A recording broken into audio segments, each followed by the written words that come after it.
The views expressed on the Nova Society are those of the panelists and guests and do not necessarily reflect the views or opinions of the Phoenix Research Institute or any institution which any panel member is associated. Welcome back to the Nova Society, a space where dialogue deepens understanding and civic responsibility comes to life. I'm Dr. Mark Bound, joined by our regular panel, Dr. Scott Gershwer and Dr. Brooklyn Ann Weldon. Together, we'll unpack the stories that matter most, exploring the headlines, the history, and the big ideas shaping today's conversations. Let's dive in and hear what the panel has for us today. So, today we have a question from Gio. I hope I'm pronouncing that properly. From Grosseto, Italy. And Gio writes, the conflict in the Middle East continues without any sign of slowing, and the situation is becoming increasingly unstable. The United States and Iran are both urging Israel to halt its operations in Lebanon, yet at the same time, Israel and Iran continue exchanging missile strikes. It feels as though no diplomatic pressure, not even from major powers, is having any real influence on the parties involved. Your panel has often discussed the lack of an off-ramp, and I agree. At this moment, there appears to be no clear path toward de-escalation. What concerns me now is that Israel is effectively engaged on multiple fronts. Historically, when a nation is stretched thin, adversaries sometimes see an opportunity. Yes, they do. Do you believe there are regional actors who might view this as a moment to strike a weakened Israel? And if so, who would be the most likely contenders? At the same time, international support for Israel continues to erode. As last week's listener from England mentioned, attacks on Jewish communities are rising there, and I can say the same is happening here in Italy. It's a troubling reminder that regional conflict often fuels broader hostility far beyond the battlefield.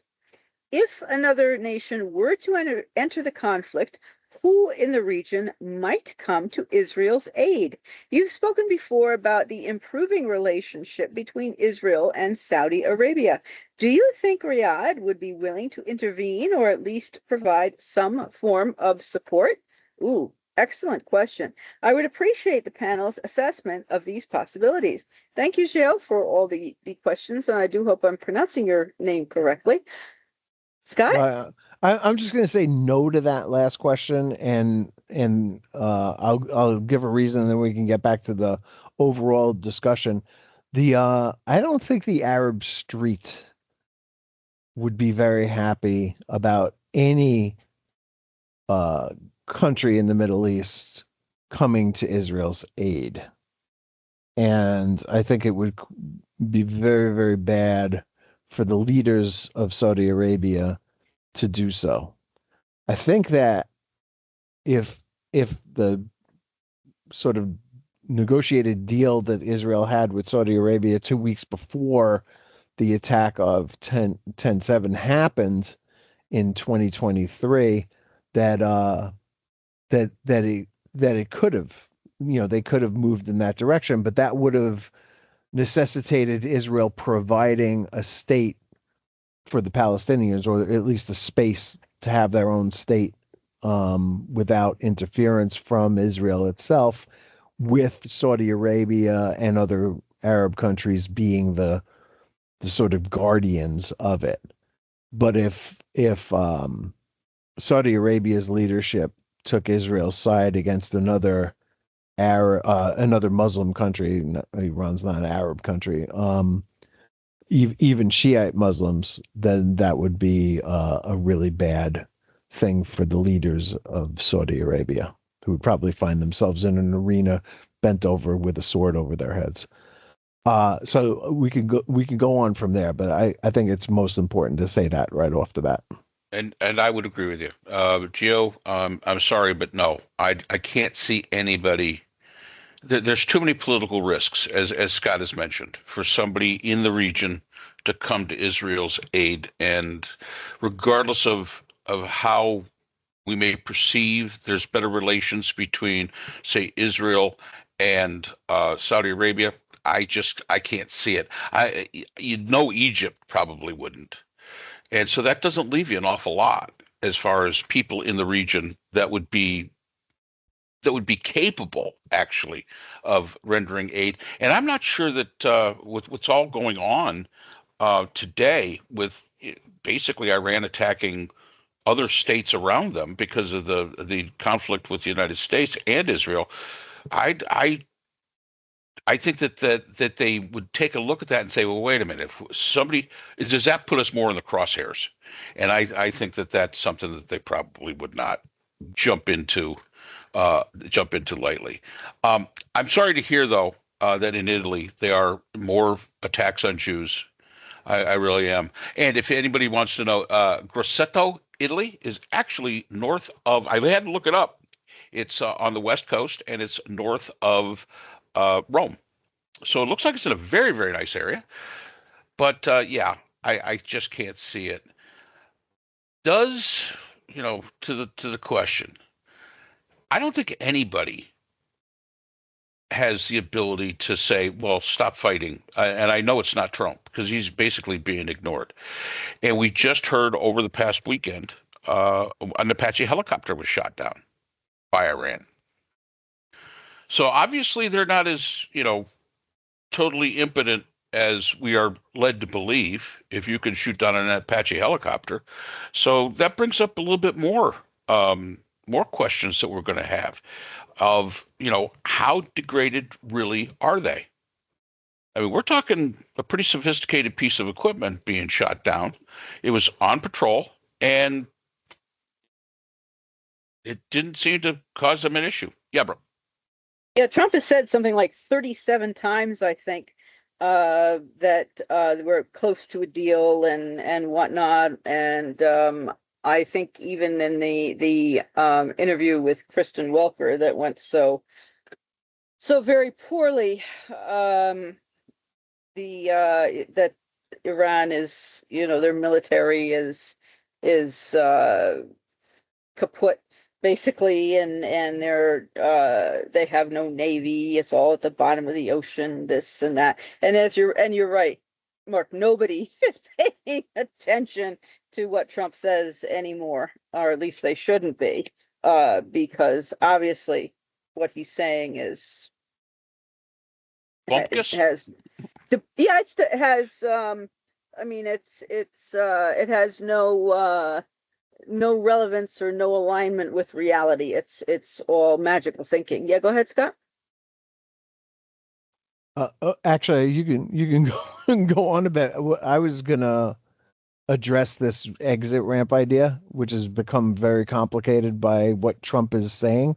Now, again, he said it in April. I believe he said it this weekend that that we're going to take their oil, and that destroying their country is going to lead to great opportunity for some real estate person to come in there and do rebuilding. And it reminds me that Trump is a disaster capitalist. He likes distressed assets, and he likes the idea of destroying something and then going in and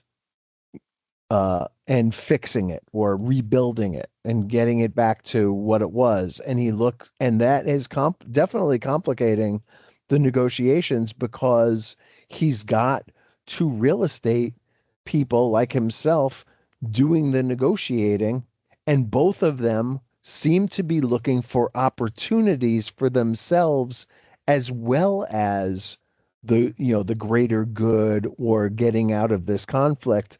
And it seems to me that the complication of we're gonna be the ones to come in and rebuild, which he said about Gaza, and which he said about Puerto Rico, by the way.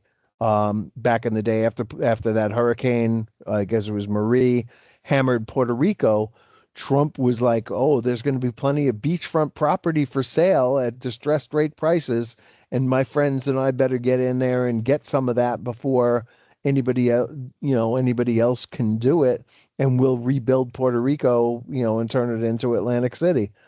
He said the same thing about North Korea. He said the same thing about Venezuela. He loves the idea of disaster capitalism, And it has to be complicating things because he doesn't want look, he's got no chance of getting Iran to even comply with the JPCOA at this point, right? He's not getting back there. He has to give that up. And he's already setting it up by calling it nuclear dust instead of enriched uranium. And he's trying to set up this idea in the minds of the American people, or at least his followers, that we've already destroyed their nuclear capabilities. So all we have to do is go in there and scoop up the dust and get it out of there, which is probably so far from reality. And he continues to, he wants the Strait of Hormuz open because he's under some pressure here about the price of gasoline. He hasn't, at the pump, he hasn't been able to work his way out of that. And I don't know if we need to point out to anybody who's listening to us that that was the situation before he went in. That is nothing new. That is not an accomplishment on his part. He has abandoned the Iranian people, who he said that we need to be doing this war for, right? Just the same way he abandoned the Venezuelan people, who are stuck with the same regime that was there before he kidnapped their leader, and Maduro, and his deputy is running the country now. They are in no better shape than they were before that happens, and probably they are in worse shape. Um, and it goes on. The people of Gaza, you can time and time again you see the same pattern with him. He abandons the people. He looks at the country as an asset to be divided up between him and his oligarch friends. And he basically looks at the entire world that way, as something that can be divided between China and inexplicably Russia and the United States. Yeah. And, it is very, very difficult, when we look at Trump's actions and we look at, the past and what we know, there's an awful lot that we don't know. And you have to really question the motivations here. It's like with Netanyahu, when they first went into Gaza, we were all saying, this is good for Netanyahu because it keeps the pressure off him back at home that he could be facing. Who knows what this thing is with the Trump now? And I just saw it came out today. Maggie Haberman and one of her colleagues have written a book that basically is got Epstein file stuff written all over it. And there's a lot of revelations there. I don't know. I have not seen it yet. It has come out, I believe, today. So we haven't had a chance to take a look at it. But once again, this is something that kind of takes the attention of the nation away from a lot of the domestic issues that exist here, including the Epstein files. I was watching one of the news shows today, and they said, the Epstein files kind of went on the back burner there for a little while. And now here comes this book out, and it's back on the front burner. And if we look at the polling numbers of Trump about all of the issues, the one that he is most underground or underwater is the Epstein files, over 50%. And that includes, and with Republicans, he's only at 58% positive. That's still, for Republicans, that's a low number for Trump at this point in time. So who knows? The motivations change. And until we pull all of our assets out, until the Strait of Hormuz opens, until something happens there, I don't believe anything that I'm being told as far as from the administration. And the fact is that we can't believe anything coming out of Israel because their leader is in the same mess. Well, not the Epstein file mess, but the same, set of circumstances of people want to put him in jail and things like that. That Trump's in. So it's a little difficult for us to sit back and say, well, this is what possibly going to happen. And it is one of those issues where you're talking about a region that has always historically been very volatile and very chaotic. And now you've got two leaders, the one in Israel and you've got the one in the United States, who are basically stirring the pot as much as possible. And I cannot express this enough. There is no direction. What are you trying to accomplish? Tell us what you're truly trying to accomplish. Tell us what the end goal is. Don't just tell us, oh, we won, like Rubio did. I call this OW. Explain to us what it is that you believe that you accomplished, and then maybe we could understand. But I don't even think they have an answer. Because if they did, they'd give it to us. Because there's so many people asking that question. What are the objectives? What is the definition of a win? What do you want to accomplish here? And nobody seems to be able to give a coherent answer from the administration. If there's one thing about political administrations, if they have a good answer, they're going to give it to you. Even if it's bullshit, they're going to give you that answer to quell the uprising. But the fact is we're not getting anything from them. And to me, that's a huge issue, and I don't see an off ramp. Gio, I don't see an off ramp at this point in time. Not anything that would be acceptable. Well, so the off ramp is likely. At this point, I think is most likely to be that Trump simply declares victory and leaves and pulls back. He gets absolutely nothing that he wants, but if he's looking to just walk away from it and say it's other people's problem, not mine, he'll do that. What would stop him from doing that? Nothing. Other than shooting down our helicopters. Right. Where now he says we have to retaliate. Yeah. And look, he told Israel not to retaliate for an attack on them that came from Iran. It was a full bore multi-missile, multi-drone attack on Israel, and Israel would ordinarily and has in the past responded. And Trump ran right away and said, I'm gonna talk to Bibi and tell him not to retaliate, and then said that he went and talked to Hezbollah, the leaders of Hezbollah. Now, I don't know if that's true. I don't know if it was somebody who said they were the head of Hezbollah or, said that they knew a guy who was the head of Hezbollah. I can't understand what he's even talking about. And of course, there's no readouts or anything of any of this stuff. But he had to understand that Israel has to respond. This is just the way the game is played. They hit us, we have to hit them back.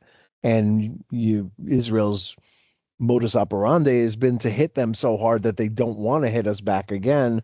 And they'll do something like shoot one missile that they know is going to get knocked out of the sky and at least be able to go back to tell their people that they retaliated and leave it at that. And now we're getting into an area that, I guess is, for me, it's polyheuristic theory, which is an international relations theory that basically describes how leaders make decisions.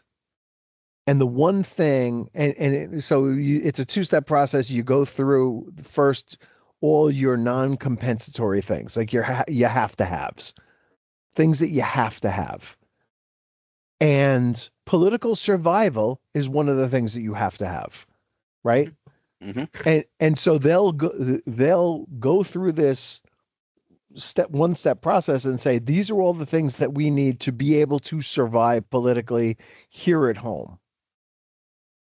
And then from there, once you eliminate all of those things, then you can go on to the next step, which is more of a rational problem-solving, decision-making process, right? So if you look at this from a polyheuristic analytical framework, what you see is the have to have is that everybody involved in a democracy, Israel and Trump, need to be able to give something back to their political followers. Now, you know, that is the bare minimum. They have to have that. They have to be able to save face, which is not something that we ordinarily think of the United States having to do. We've never really had to, I guess in Vietnam we had to save face, but I can't think of any other examples of that. Mhm. Peace with honor, that kind of thing, right? But before we're like really, really like dug in here, it's probably not a terrible option for him to just say, you know, we've done what we have to do. A lot of stuff is going to be kicked down the road. We'll deal with it later, but we're leaving. We're not involved here anymore. And I'm bringing the aircraft carriers home, or at least moving them somewhere else. And we're not involved anymore. The Strait of Hormuz is the Strait of Hormuz. Other people's oil depends on it. Let them deal with it. I continue to say that is the best exit ramp for him right now. It's an unsatisfying response. Obviously, it doesn't do any of the things that he set out to do. It only gets us back to where we were before he bombed, right? But that's probably his best alternative right now. Well, I mean, it doesn't quite get us back to where we were before he bombed because the strait is still closed, and Right, the strait was open I mean, before. yeah, but he'll say it's not. At least it's not our problem. I mean, I don't think we Right. have a whole lot of stake in the Strait of what comes through the Strait of Hormuz here in the States, as much as other countries do, and No. he'll let Uh, them hold the bag for it, Yeah, and he will, he'll be except fine. He'll be fine with that. On the other hand, what he did today, I believe, is, at least according to the Iranians, and Mark is right, you can't trust them, you can't trust him. no, that's true. We can't trust anything. There was video footage of this verified by the New York Times. Central Command didn't say anything about it. They hit drinking water facilities in Iran, and we've basically cut off water for thousands of people. And with Trump having said that we're going to do this, we're going to hit civilian infrastructure, that proves his intent, and it's a war crime. It is a crime against humanity. It is a war crime under the Geneva Conventions. And so we're committing a war crime. This is not anything that that is condonable in any way, shape, or form, but yet that's where he's going. I think he's probably dipping his toe in the water a little bit because he hasn't blown up all their bridges as far as we know, and he hasn't done a lot of other things that he has threatened to do. But he is going to kill civilians there who he said he was going to war to help. Like, this whole situation makes no sense at all. But this is the quagmire that he's gotten himself into. Yeah, and Scott mentions international relations theory, and yeah, there are a number of, but if you take it from its simplest form, in international relations theory, basically the goal of the state is to survive, as Scott mentioned, politically survive. But there's also some assumptions that are made, and the assumption, one of the international relationship theories assumptions are that the actors are reasonable. And I think every time we sit and we talk about this, we see more and more how unreasonable the actors are. So, in a lot of ways, the normal way of international relations theory, that's why it was never really applied to, say, like North Korea, because there was nobody that could say the North Korean leadership was reasonable, just not. But we can't apply it to China. They're reasonable. They are reasonable. But when we're talking about at this point in time, if we look at the different leaders that we're looking at, Trump, Netanyahu, whoever's in charge of Iran, whoever's in charge of Hezbollah, and I agree with Scott, I don't know who the heck they think they were talking to. Maybe a guy that knew a guy who knew a cousin of a guy who, that could be it. Who knows? Because they weren't very specific. But the fact is that there are no reasonable people in here. And even if they think they're reasonable, their agendas are so it doesn't go to the survival of the state. Maybe it goes more to their own survival, as Scott was pointing out. But this makes it almost impossible to sit back and say, well, there's an off ramp. Other than, as Scott says, he could just pack up and go.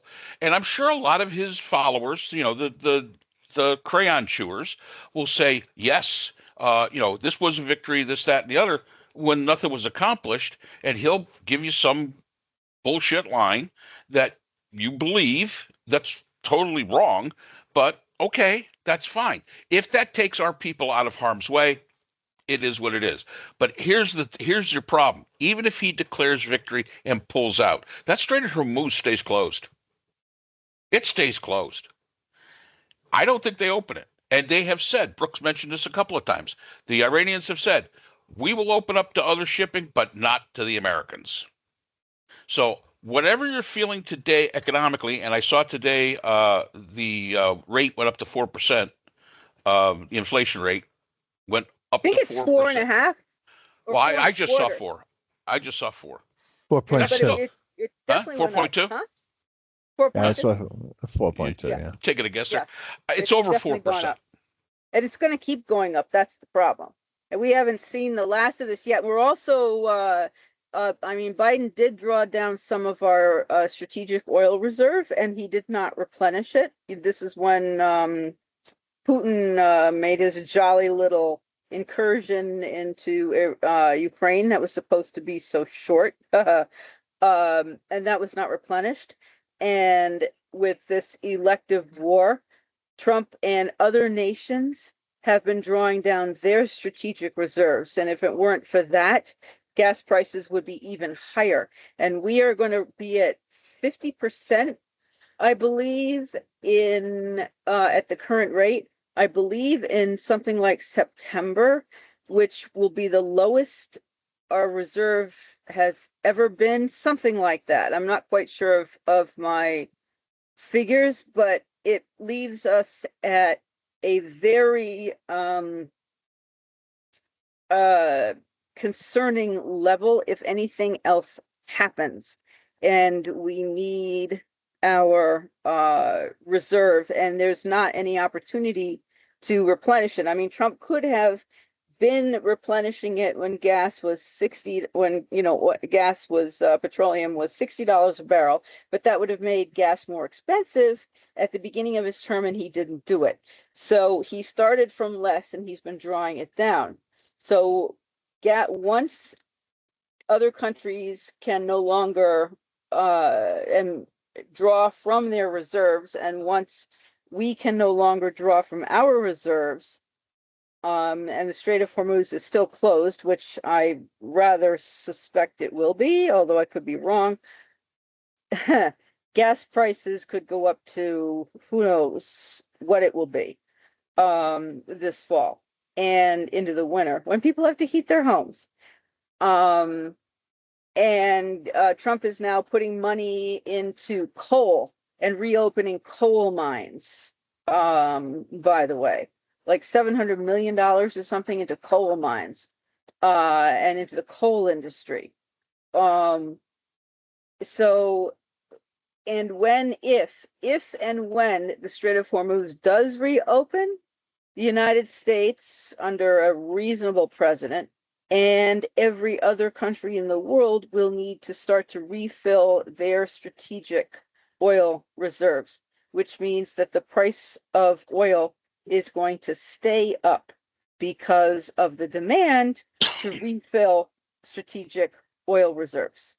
Good So opportunity for you if you are going to go into renewable energy.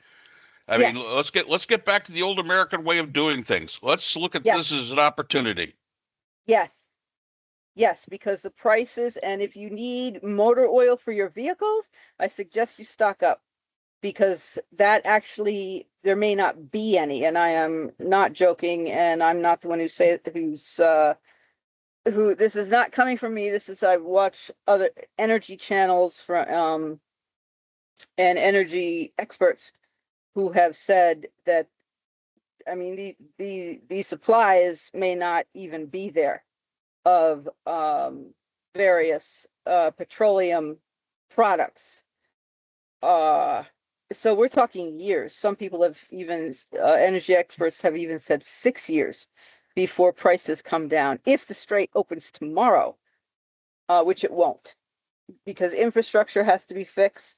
Wells that have stopped, they've had to plug wells or stop using them because they've run out of places to store oil, and they've had to stop pumping oil. So, and restarting a well is not that simple.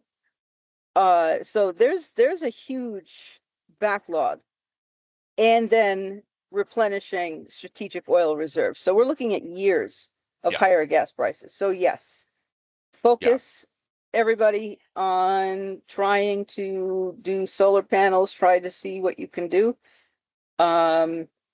People have run cars on used vegetable oil.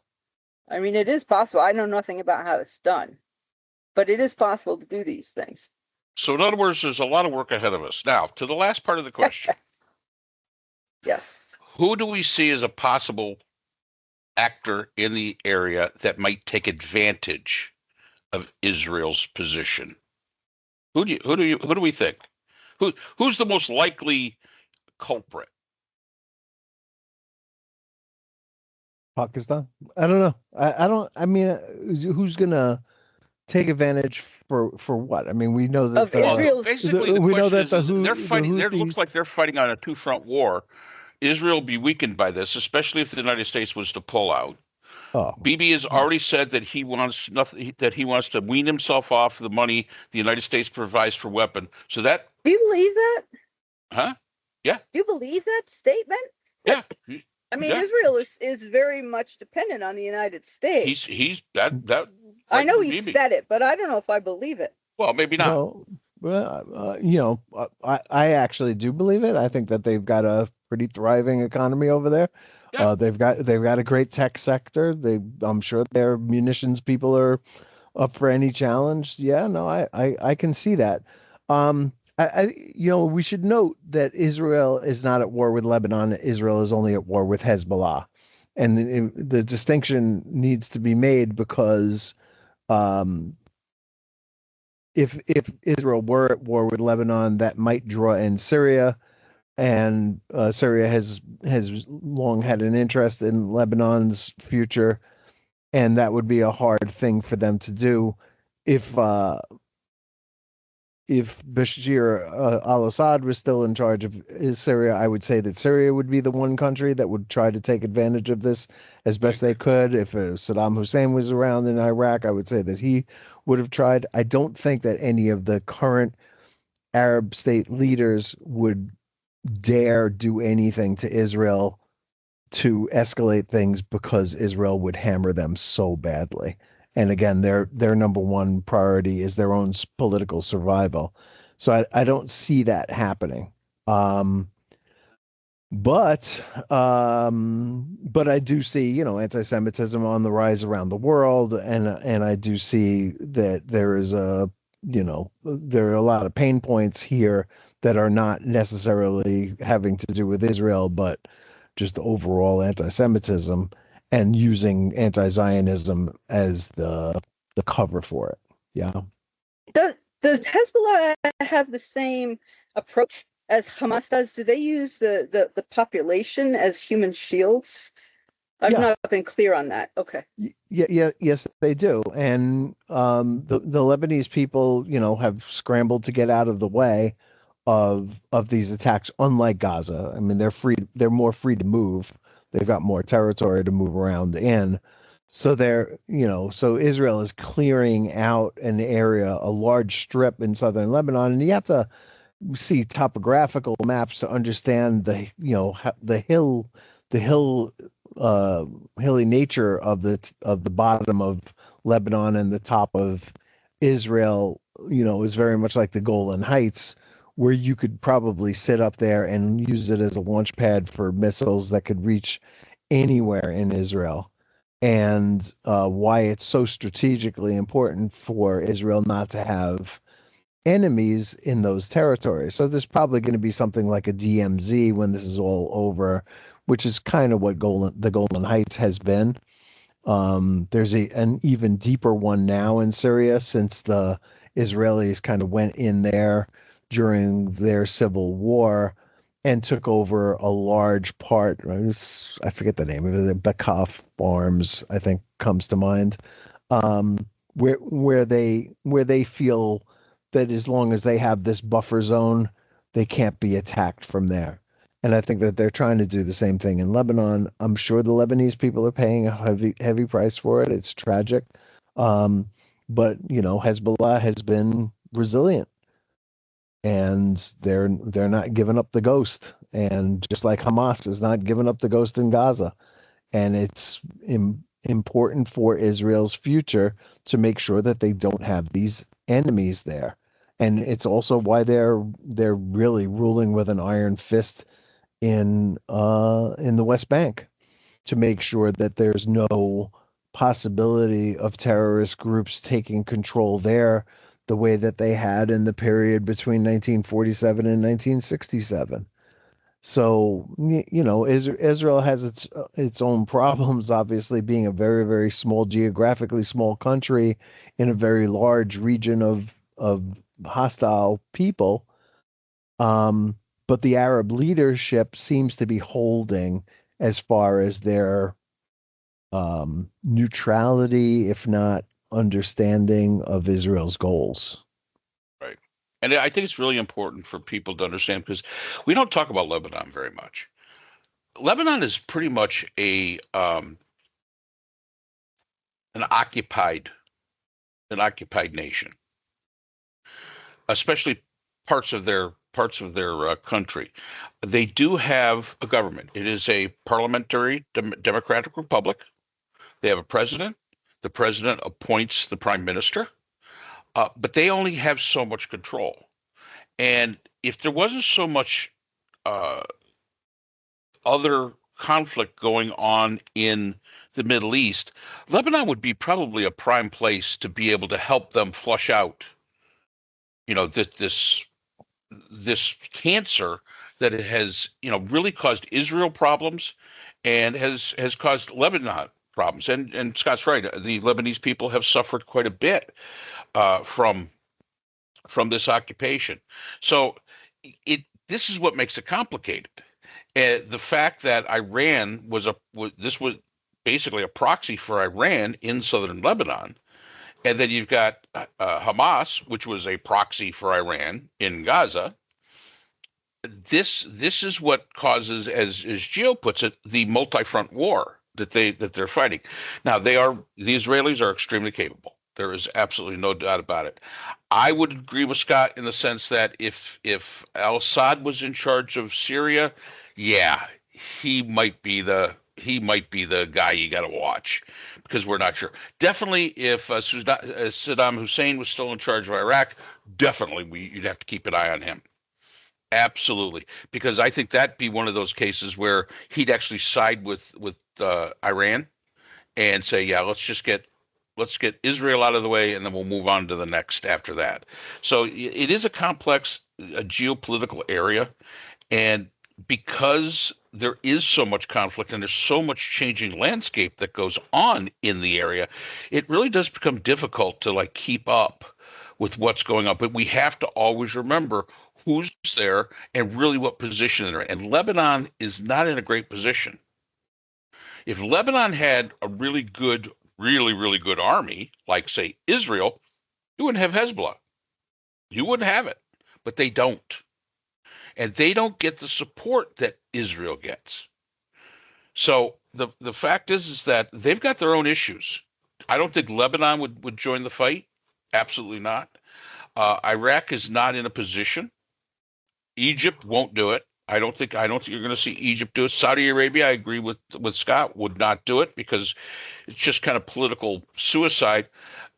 Pakistan, no, I can't see. I really cannot see, other than maybe Syria, if Assad was in charge, or Iraq of Saddam Hussein. But let's remember, I don't think anybody wants the wrath of Israel coming down, and they can't predict what the damn United States is going to do anyway. We have no idea. We don't even know. So they have to sit back and say, well, shit, maybe this would be a great idea. Yeah, maybe we could get our goals taken care of. But what are those damn Americans going to do? They just seem to be going on a whim, and that's probably something that's going to keep this back. So, Gio, hopefully we answered that. And that's all the time we have for today's episode. The Nova Society is a production of Nova Society Media, a division of the Phoenix Research Institute. We want to thank our production partners, Buzzsprout, who hosts the Nova Society, Audacity, our editing team, Apple Podcasts, the largest source of podcast and music online, Spotify, the most popular platform for the Nova Society, and iHeartRadio, your destination for all things music and podcasting. The Nova Society is available on all of these and other quality platforms listed in our description. And most importantly, we want to thank you, our listeners. Without your support, the Nova Society could not be possible. If you haven't already, please consider subscribing on the platform of your choice. It's easy, it's free, and helps our channel grow. For questions or comments, you can reach us at nova.society.podcast@gmail.com. So on behalf of Dr. Brooklyn Ann Weldon, Dr. Scott Gershworth, and all of our production partners here at the Nova Society, I'm Dr. Mark Bound. Remember, the true power of society is knowledge. Thank you for listening, and we hope to see you again next time. We'd like to thank our sponsor for this episode, the Journal of Interdisciplinary Conflict Sciences, the JICS. This open access journal, double peer-reviewed, provides a platform for emerging scholars to publish their work and engage in meaningful dialogue across disciplines. The JICS is currently accepting article submissions on an ongoing basis and is published through the NovaWorks Scholarly Repository at Nova Southeastern University. You'll find a link to the journal in our episode description.